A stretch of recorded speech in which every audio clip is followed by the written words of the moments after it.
Good afternoon, everyone. The media is above you, shrinking your perception of what's going on in the natural world. They're not reporting on so many things going on right now.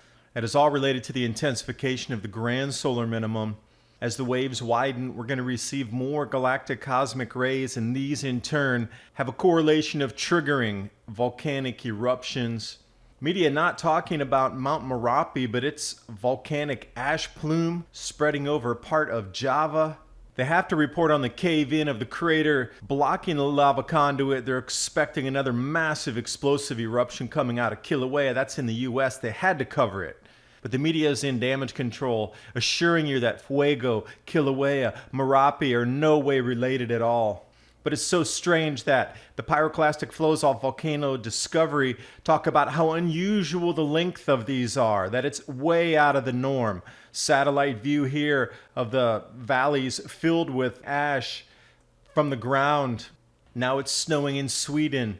It's been snowing in Norway. It's snowing in Russia. It's snowing in Canada. Not only last week, but yesterday as well. It's been snowing incredibly up on Greenland. That blue line is how much extra snow is coming down on the ice pack up there. Climate change studies are stuck in too much ice. They're trying to say because the Arctic is losing ice that they're stuck in ice. This is their explanation. The amount of massive hailstorms damaging our crops. 3 months ago, I was pinpointing this area here on the map in France of being, again, affected by storms and cold in its exact same areas. We just need to look back in history and see what happened in Europe. We know where the food price rises are coming, and the media really doesn't want you to start talking about and equating, can we look for cycles by looking back at past eruptions?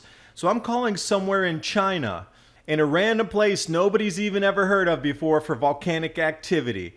Looking at somewhere 50 AD, 650 AD, or in Turfan around 1120 AD. These all match up with grand solar minimums.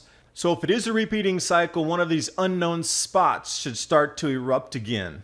And this video is brought to you by TrueLeafMarket.com, sprouting seeds for any type of taste and variety that you like for your salads. The Adapt 2030 True Leaf Market link is below in the description box, along with all of the stories I'm going to cover tonight.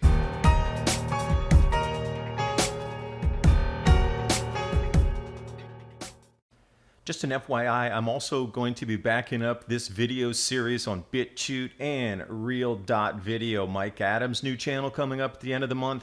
Because when I start talking about the media boxing you in, caging in your reality of what's going on with this weather, they're trying to tell you that it's all just once off. Oh, it's happened before. It's normal. Don't look at it again. This is the way I feel that the media looks at us, and they're trying to put this little tiny perception in, just like a frog at the bottom of the well. You don't know what's going on outside, but this is on purpose. I wanted to explain it to you the way I see it, connecting all the events happening on our planet at the moment. This is the grand solar minimum forecast here from Shepard, Zarkov, and Zarkova. Now, the wider these lines become in the split, there's a cancellation of magnetic waves on the sun.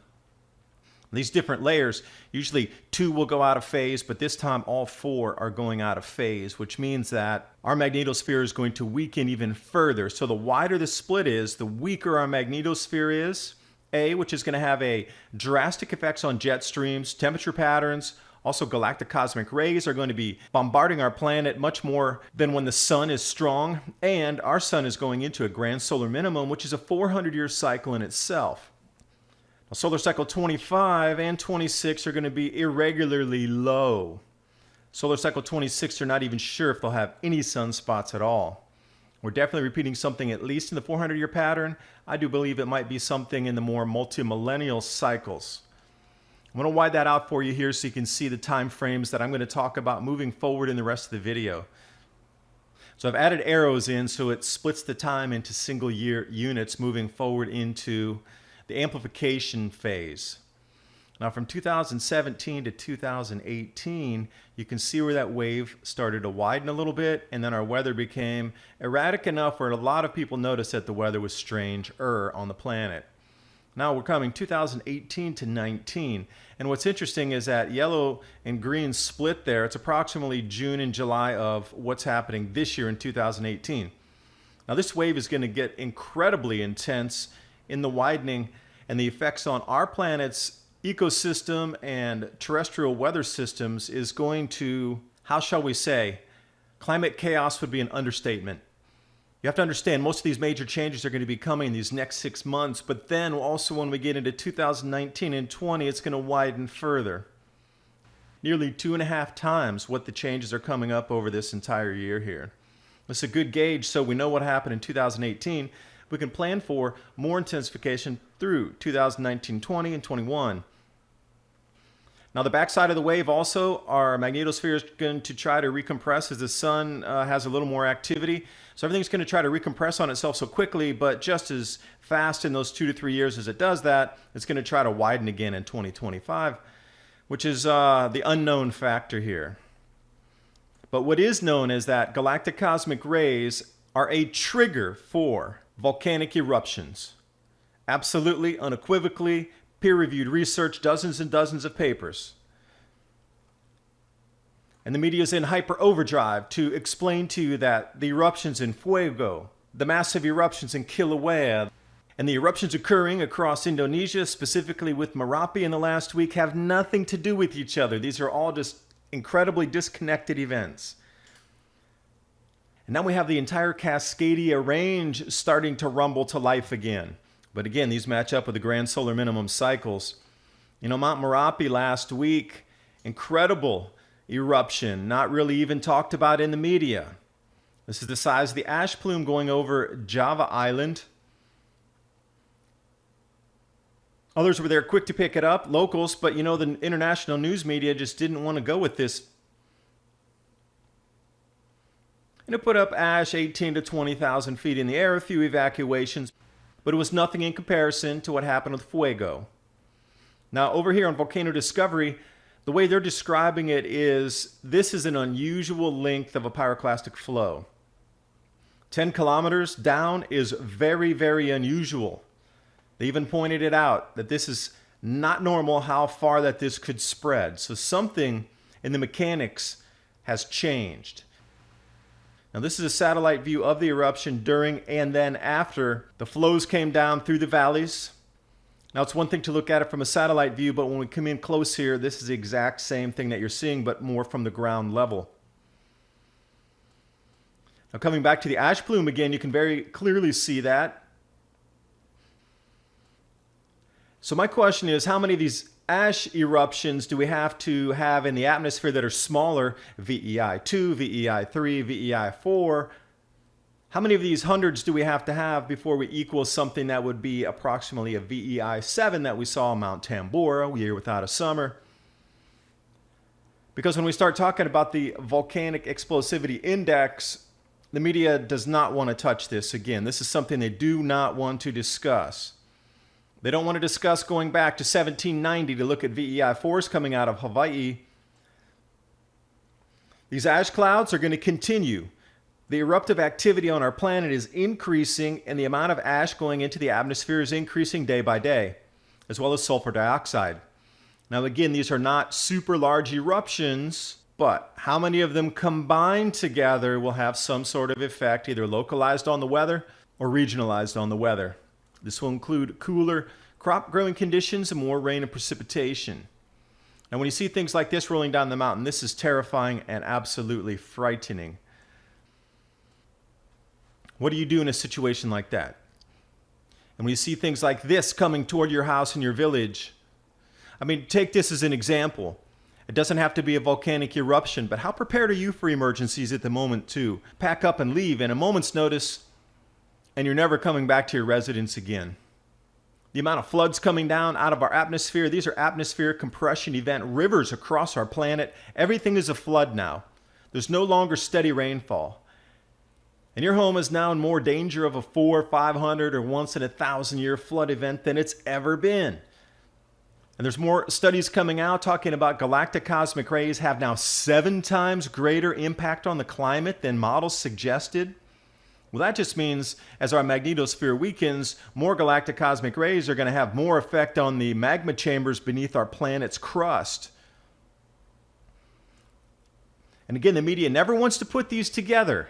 When we start taking a look at further back in time cycles, I'm going to take you back to 300 BC. We find it just around 46 BC, we had massive eruptions, grand solar minimum. Bring it up to 79 AD, another grand solar minimum, and this is where the Vesuvius eruption occurred. Look for Vesuvius, it's rumbling back to life again. That's really interesting on a 2,000-year cycle. Also, I wanted to point out here, even though Tambora in the 1800s on the right side of the chart, that was the year without a summer, massive, massive ejection into the atmosphere. But the most startling on this chart, the sulfate aerosols, was during the same time that the Yuan dynasty in China collapsed, that 1250 to 1300 era. Again, grand solar minimum, spore minimum. So we're looking at this here, meaning that perhaps the most eruptive force came on this cycle here. It looks like it hasn't occurred since. It's got to be a multi-millennial cycle for this one as well. So when you start to look back in time, I'm saying this is a projection here that somewhere in an unknown volcanic group, I'm picking China. You never hear about China volcanoes erupting, but if we're looking back at cycles in volcanic activity based on the activity in the sun decreasing into its grand solar minimum, I'm pegging 3 different time dates here to look for. Taishan volcanic group, it erupted in 50 AD. That was right around the Vesuvius time as well. 650 AD, that was the late antique little ice age with several other eruptions, including Central America at that time. And then I'll pull you over here right at 1120. That fits in with that last large spike that we saw at Turfan. This is out in Xinjiang, way west out. This is the desert area. And we should also be looking for more rainfall coming down in this area if we're repeating these multi-century, multi-millennial cycles.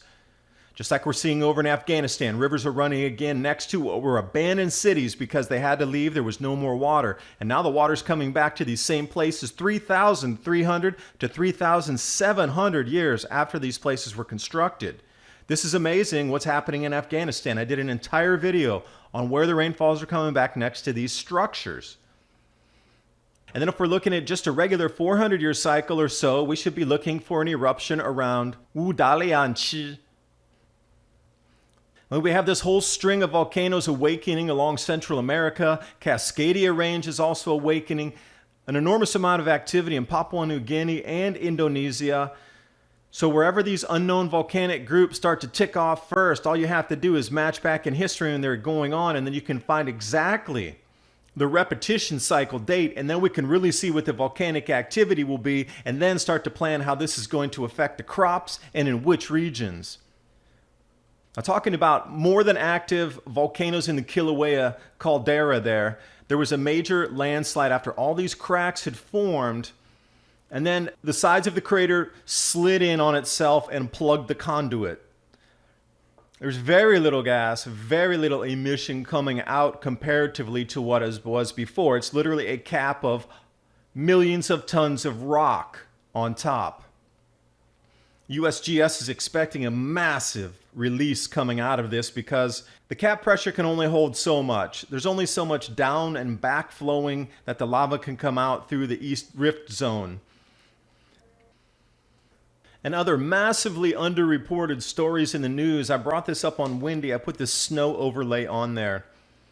Anywhere you see those white pixelation, that is snow. So let's look over in North America. West of Hudson Bay, you see snow there. Prior a few days, which I'll cover with some slides here. Snow in eastern Canada. Baffin Island looks like it's getting some snow. And Greenland is amazing snow cover right now, how much it's over the norm. I'll show you some slides here. We got Norway and Sweden with snow. The day before yesterday, Russia had snow, and now we have snow in central China. This is a massive cold front coming down through Asia, and it's going to combine and slam right into that typhoon coming off of Hainan Island. Those two weather fronts are going to smash, and I'm really curious what the weather will be like right over the corn and wheat growing areas, Hunan, Henan. It's going to rain out there heavy. Why are they not talking about these snowstorms? Let's take a look at snow in June.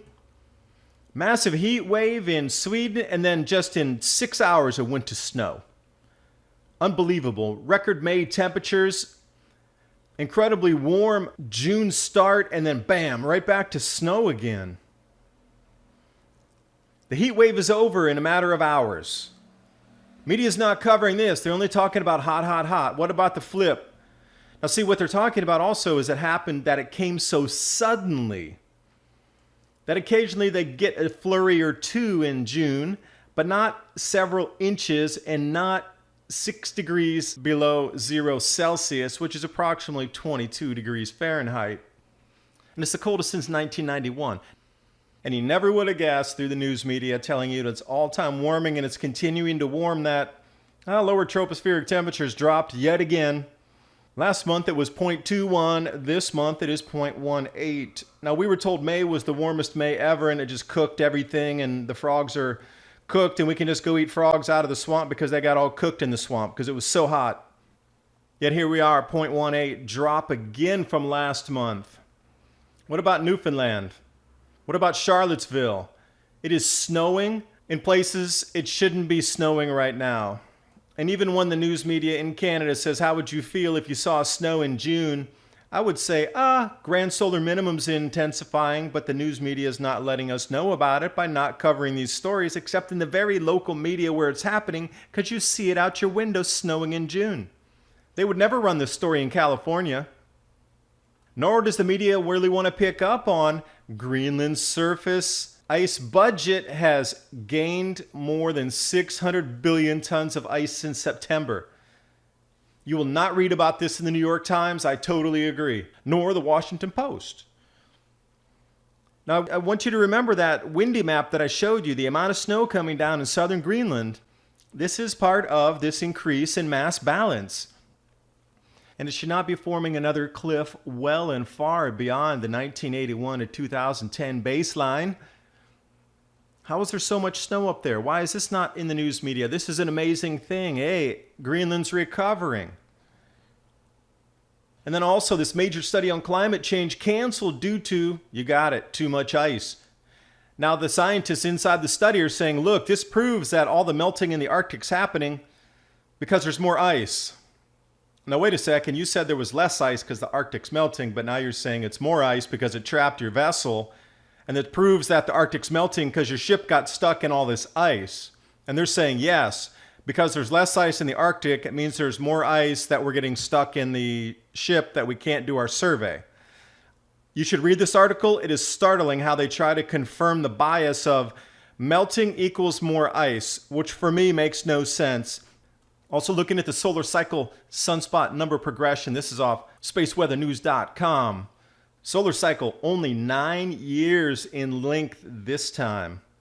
Really short. Usually just even the average is 11. Shows a signal of a shift of some sort that is happening to the intensity and the output of our sun. This just backs up the research from Valentina Zarkova, Zarkov, Popov, and Shepard with their double dynamo in the sun. And again, we're just looking at cycles. We're starting to see the same crop losses in Europe in the same exact areas that it started to occur when the grand solar minimum and the Maunder minimum intensified. Now we're just using a history book to match current events. Talking about the 1770s, they tell you exactly the months and what the climate condition flip was for grains, dairy, and vineyards. March and April, late frost, exactly what we're having. September and October, cold and wet. That's exactly what they had. The grains are atrocious this year through Europe. When we take a look at how these weather systems drove food pricing, you can take a look back and see when these bad harvests came up, they had a rise in food prices for 3 to 4 years, and then it tapered off as they had a couple good harvests, and then right back up to high prices again with bad harvests. And there's so many people on social welfare these days that cannot go 4 years with higher food prices depending on the government. Government support is not going to work during this time for food. This is going to be a major civil disturbance coming up. This is based on grain pricing alone, wheat and rye. But they both follow the same similar curve in price increases with bad harvests. We're taking a look at the decimation of vineyard areas with hail, and you know what? France is on tap for just more colossal, massive weather this week. They're even putting out warnings on get ready for it. It's going to be so intense to the citizens there. I'd done this map, 3 months ago, telling you where the losses would keep occurring. That's exactly where they just had this 2,000 hectare, almost 5,000 acre, complete 100% loss. Was in that same Burgundy region's dead center right there. And there's more weather on tap. Already experiencing massive crop losses in western South Africa. Experiencing losses in wheat production already in the areas I circled in Australia. And with the setup with the winter wind patterns, this is going to intensify the losses for next year as well. These areas here are circled in North America and Canada, already showing extreme signs of stress and loss. These areas, I even showed you in the windy map where the typhoon's going to collide with the cold front right over that same exact area in red that I had circled earlier. And Heilongjiang, that's going offline along with North Korea. Begs to question why the North Koreans are at the bargaining table. Yeah, they're going to have no food, and they don't want 20 million refugees streaming across the borders into South Korea and also into China. We are going to need to shift our zones for growing what we grow. They're going to shrink in size. The availability of your foodstuffs are going to increase in price, and the media wants to keep you caged in this narrow band of reality so you don't see the connectiveness of it all. Because you know what? You're going to go to the bank and start pulling your money out to get prepared. You're going to cash in your stocks, and this is going to have an effect on the overall fractionalized reserve banking system that we exist in. They're going to play this resistance to the end, and you are absolutely on your own for the new beginning. Thanks for watching. Hope you got something out of the video. Growing food is going to be a main #1 concern of yours. That's why I am such a fan bringing you the seed collection from TrueLeafMarket.com. Because if there's two skills that you need to survive through this time, growing food and access and knowing how to purify water.